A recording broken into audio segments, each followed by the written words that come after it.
All right, everybody, and we are back. So I have started the recording again. Just to remind everybody, we are recording this session.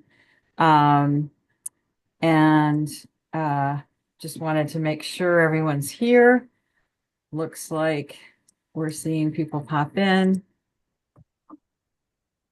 So, um,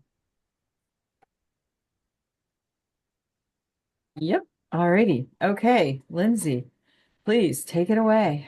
Thanks, Janet. Okay, so our last topic today is traceability.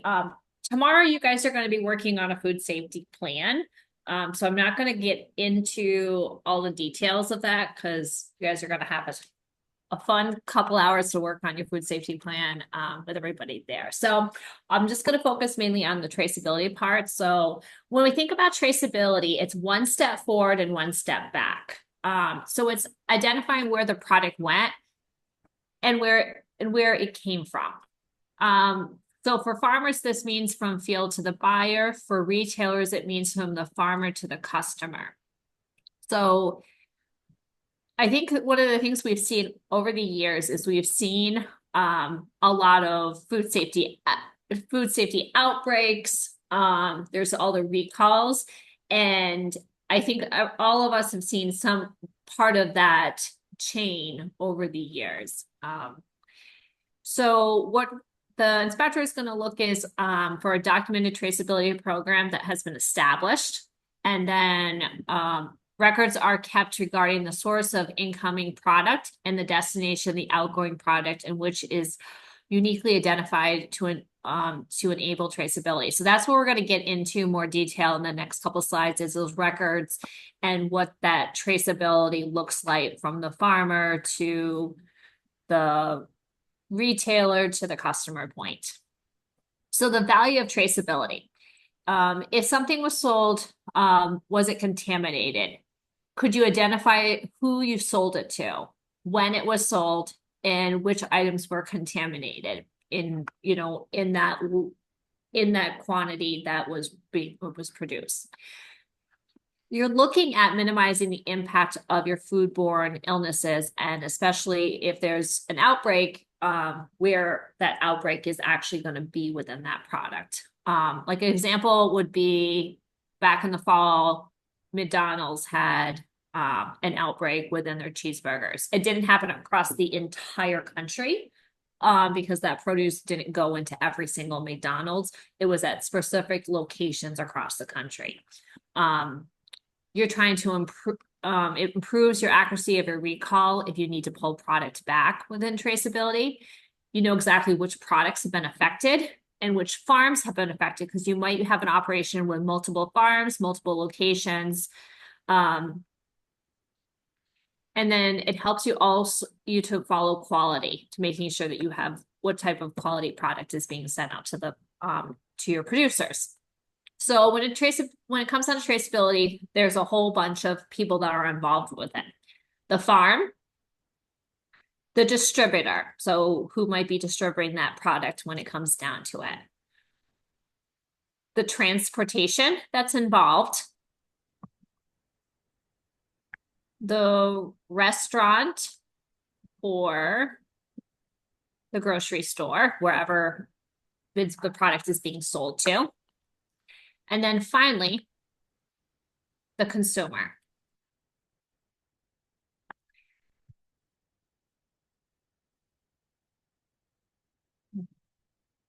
Um, so when we think about traceability, like we know to a certain point where things have been sold to farmer to the distributor, or it can be farmer directly to the restaurant or directly to the grocery store.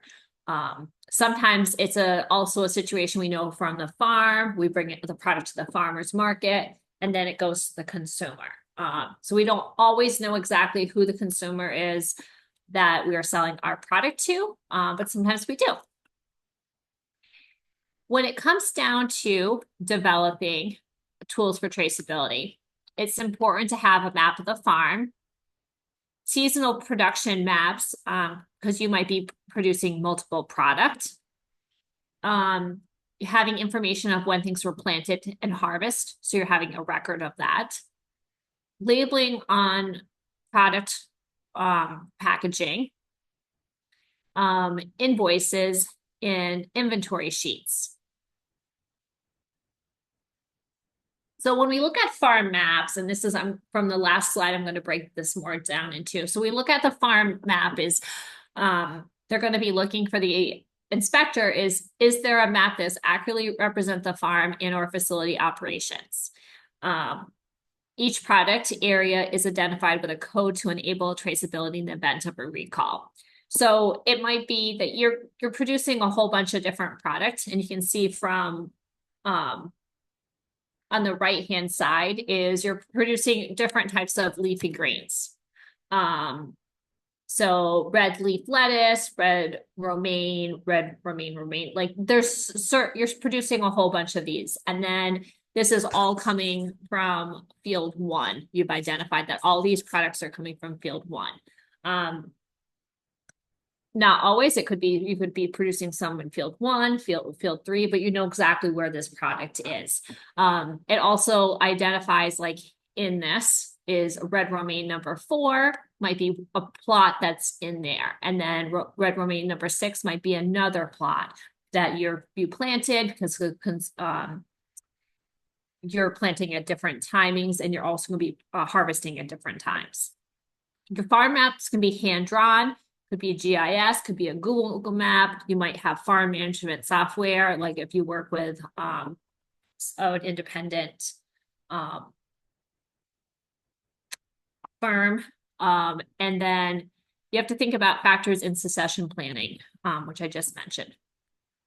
So records, so you're going to have records of planting and harvesting. So what field number, like what field it's coming from, what crop is your which you're growing, the amount that was planted, maybe it was so many number of plants, maybe it's so many number of rows, depending on how you want to identify it in that planting. The date it was planted, the harvest date, and the amount that was harvested. That's really important to know how much you're going to be pulling out of the field and how much is going to be going to your consumers in the long run. And crew number, this is also important to know, like who ended up was part of the crew. Maybe somebody gets sick out of that, and then the product is contaminated because of the sickness. So it's important to have as much information as possible. So this is just an example for records. You can see information that they have, and we're going to provide you with a whole bunch of different templates. So this one has like the field, what number of rows that was planted, that were in the rows, the crop name, the amount that was planted, the date planted, and then you would fill in like the harvest date, the row harvest, because maybe you're only harvesting row 1. The amount that was harvested, maybe it's 500 plants, or you're doing it in pounds of lettuce, or 500 heads of lettuce, and then the crew number. And then maybe there's a second harvest time that you did for that row. So sales and inventory. So helps to keep track of the critical information that will help in developing traceability plan. So what market name that you're going to be selling it to. So this one's Rochester Public Market. The date it was ended up being sold to was 7/11/2020. The amount for the market that went, amount sold, the amount that was left afterwards that maybe wasn't sold, and then the price. So developing your traceability system. So one size doesn't fit all when it comes down to it. Everybody's going to have their own different traceability system, but have like, it's going to be kind of consistent. The fact you're going to have a farm map, you're going to have crops, you're going to have dates when it gets down to it. Map all production fields in greenhouse. Assign numbers of identifying specific growing areas. Mark all packages from with farm name, the address, the date, the product. You want to include the field plot, harvest crew, variety, if it if it makes sense to you. Put the harvest date and location on each invoice, and then user records to get this information. Add this information to invoices if using. So labeling, it can be simple and straight to the point. Use signage for trace back at farmers market, roadside stands. So if you have a farm, like a farm stand, farmer's market, and you're selling at those, you don't have to label every single item, but you have to have signage of the farm information. So you need to include the farm name, the complete business address, and then when you're selling it, but also keep records of that you sold this much product at this farmer's market, the crop, the date of the harvest, and the field it came from. So it's important to, even though it might be sold at your roadside stand at the farmer's market, you're still keeping records when it comes down to it.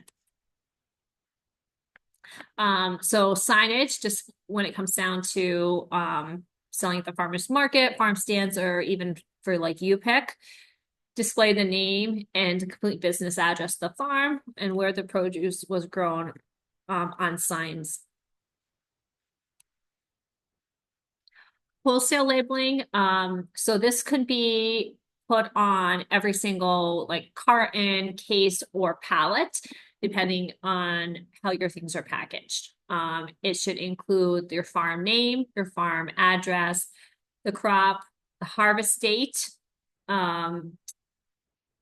and so some people like to just do the complete like 6/21/2018, like that's on this label, or they want to use like the Julian calendar dates. So maybe it's like 200 and 250, which was like 250 days in the year that it was harvested. Optional, like the lot number, harvest field ID, harvest crew, and variety. It depends on how your labeling system is, but you need to be able to know what that product was and be able to trace it back to like all the way back to the field. So we're going to get more into what's called the lot codes, are numeric or alphanumeric codes that can be used to do traceability. So I kind of mentioned the Julian calendar already. So the Julian calendar you can see is up in the upper right hand corner.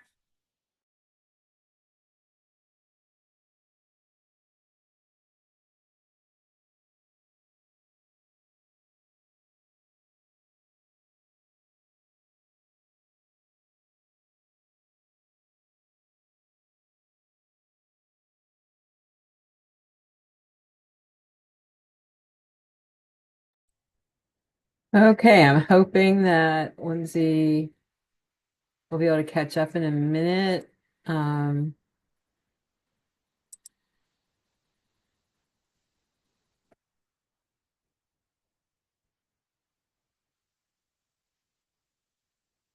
Lindsay, is still there? All right. Well, I think we lost Lindsay. Um,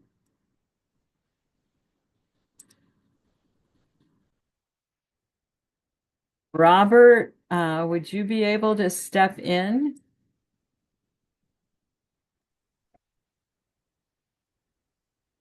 I yeah, I could. Though I I don't have don't. I don't have her presentation handy. Okay, let me see if I can get it for you quickly.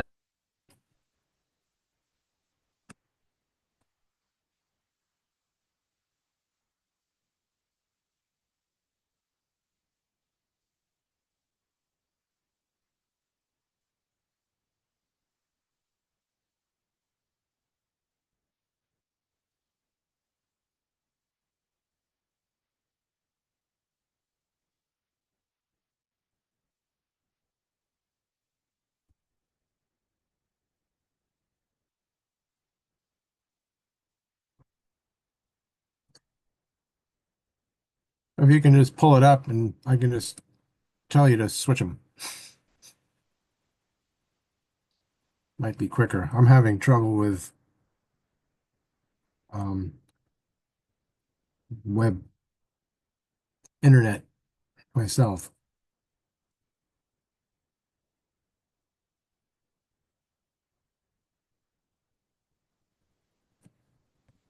I'm back. Yay! I don't know why that happened when it did.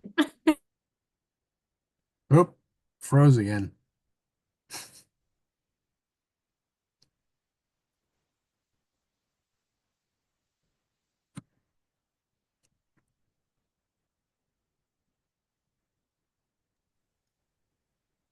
Um,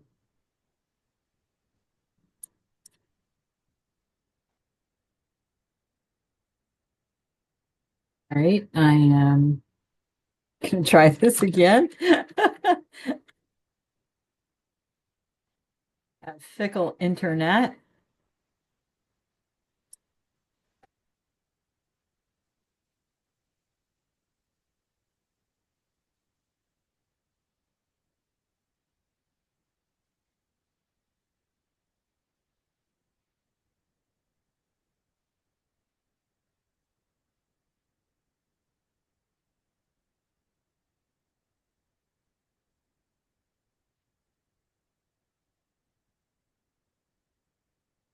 I am downloading the traceability presentation now.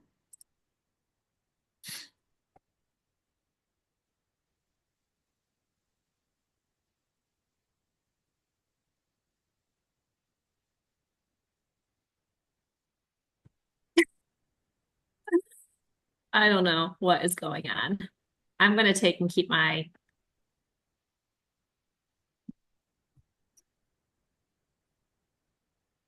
Oh, my internet's tired. Go really Here we go. fast. I can go really fast. I warned you, I can go really fast on this. Um, okay, lots. So creating a lot code. So you want to assign. I feel like we just talked about this in the slide, but assign the number, alphanumeric designed for the field, commodity, harvest crew. Determine how you'll track the dates, Julian or Georgian. Decide what you want, your code's information. So commodity, field, date, crew, date, commodity name, field, and crew. I feel like let's practice. And so you think about your commodity name. So you're thinking of your harvest early acorn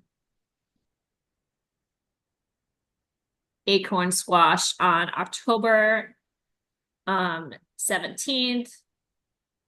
Julian C and Anna M harvested from field C. So I just would put early acorn. So that's one early acorn. And then I'm going to use the Julian number, so 291.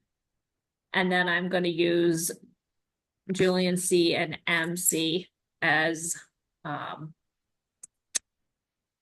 member, so 4. So C241 4. It could be as complicated as you want when it gets down to it.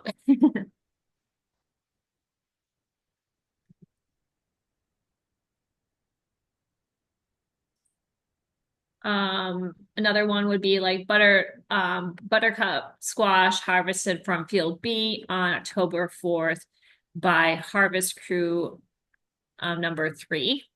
So butternut squash harvested from field 4. So that's buttercup squash 2 harvested from field B. And then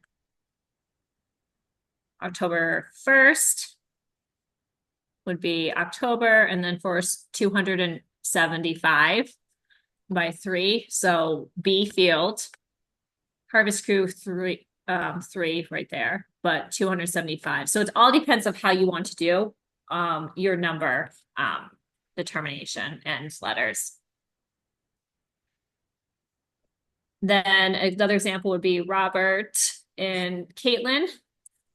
So our crew number 1 right here harvested black crim tomatoes.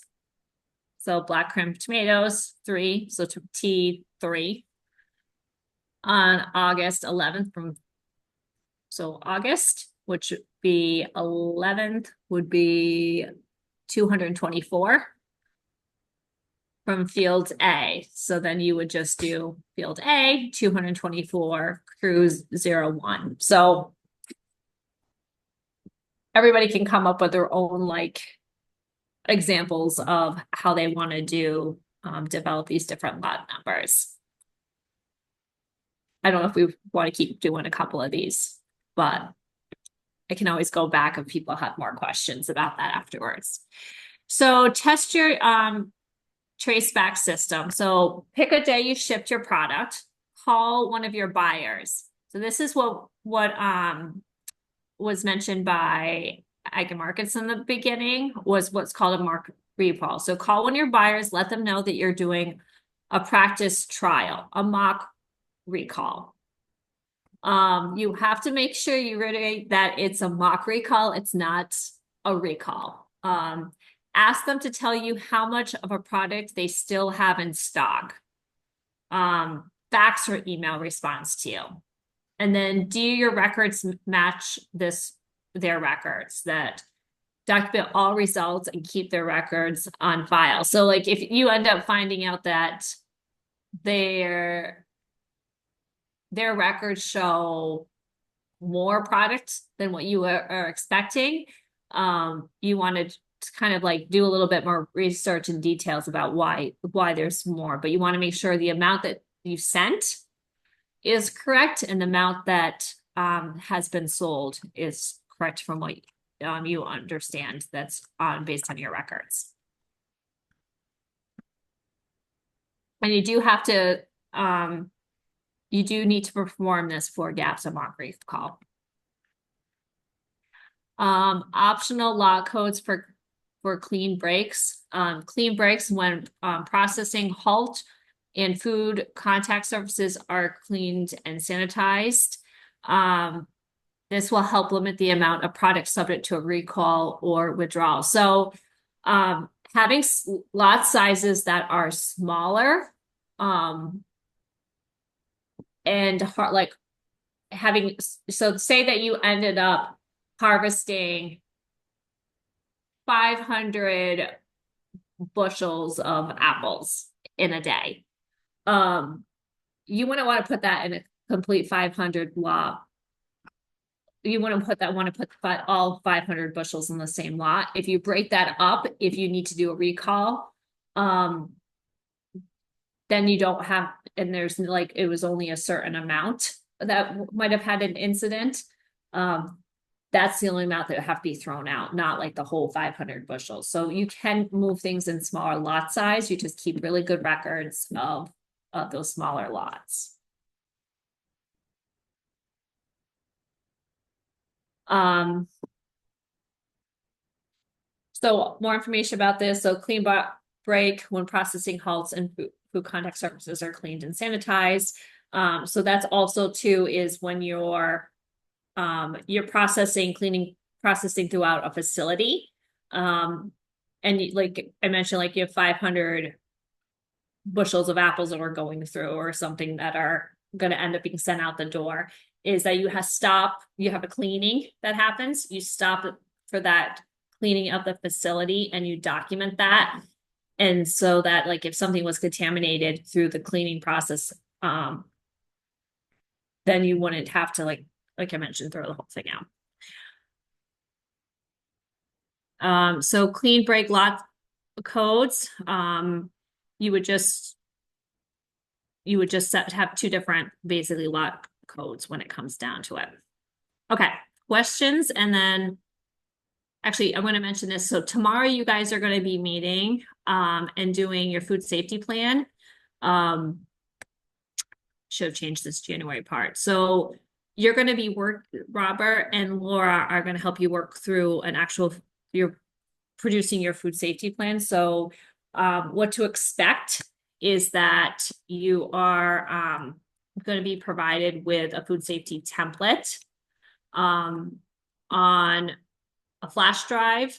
And it'll also have the documents too that are going to be for like creating like SOPs and examples of for records.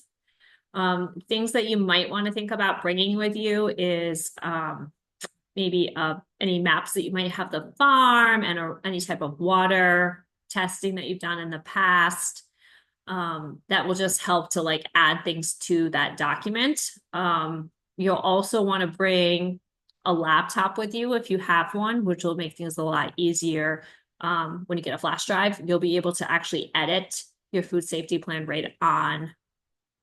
right during the whole course of like that meeting. So when a lot of times when people walk away from this training, especially for the second day of writing the food safety plan, they can have a really good chunk of the food safety plan produced.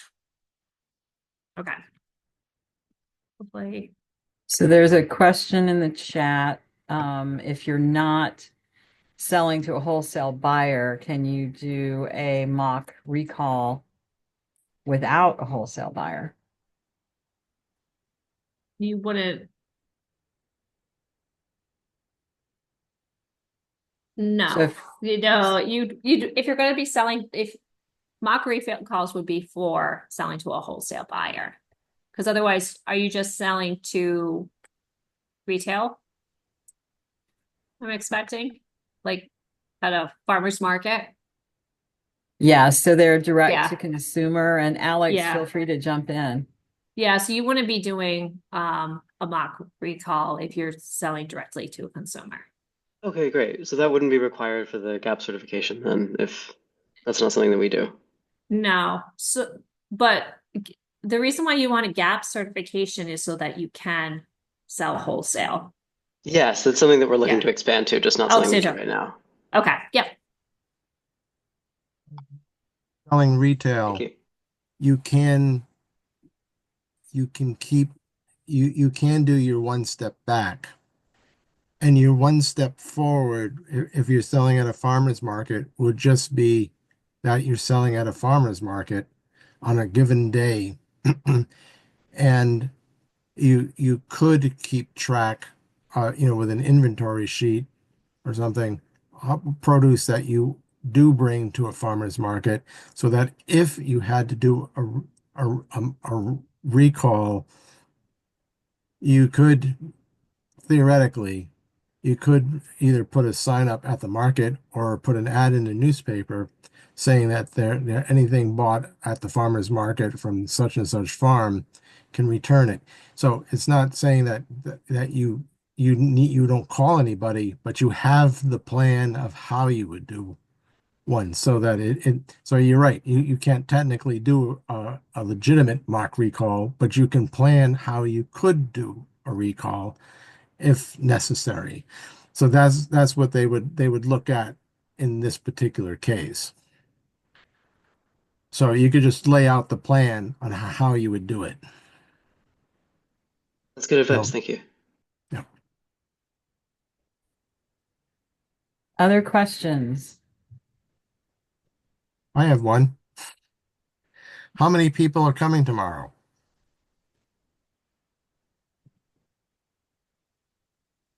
We could do hand raises. We could do pop it in the chat.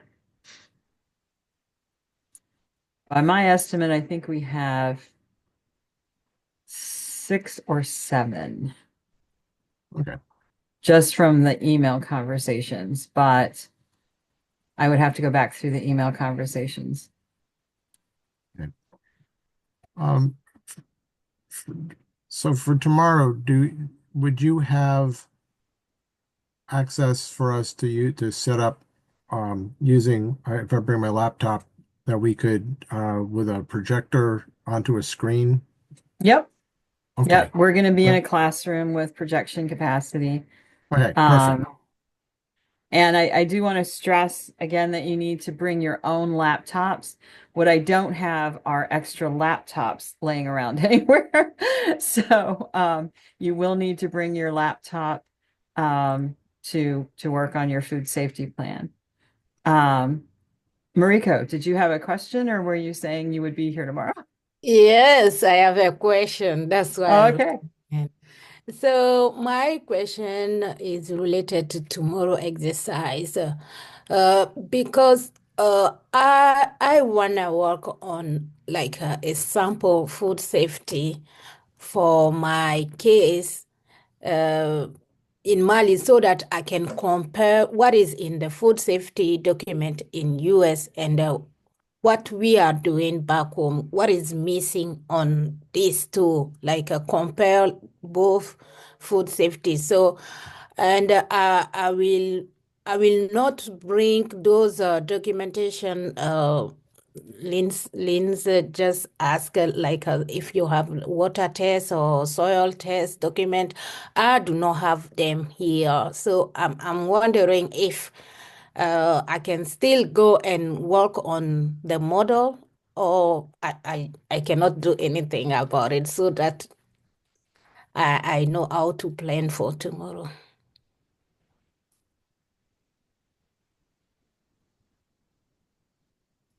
Are you not getting the question or not? I'm just, I mean, you're welcome to come, and I mean, we can give you a copy of the food safety plan, and you can scroll through that, and then just, and use it as you wish, and we can answer questions. Okay. Okay, thank you. Other questions?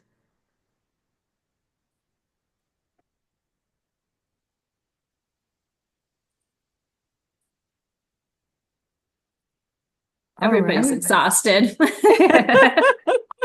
Well, I want to thank Lindsay and Robert and Laura. Thank you very much. I appreciate all of the effort the instructors have put in to providing GAP certification training today, and we will continue tomorrow. If you had, so you will receive from me this afternoon, I will send you a link that you can use to access the presentation materials. And then tomorrow, those of you who are in person will also receive that information on a thumb drive. So please don't hesitate if you're reviewing things tonight to jot down questions. Tomorrow will be from 9 until about 2 p.m., 9 a.m. in the morning till 2 p.m. here at CCE on Onondaga. Everybody know how to get here? Know where we are? Mhm. Americo, did you get transportation from Ithaca? I am one of my fellow has joined the training, and I think we will just take Uber. Okay, all righty, sounds good. Yeah. Um, all right, well, please let me know if you have questions between now and tomorrow morning at 9 a.m. Otherwise, let's thank the instructors again, and we will see you tomorrow. Yeah. Thank you. Thank you, all of you. It was really interesting. It's a lot of work. And we look forward to working with you tomorrow. So have a good evening, everyone. Take care. Yeah, thank you, and bye-bye. Bye-bye all.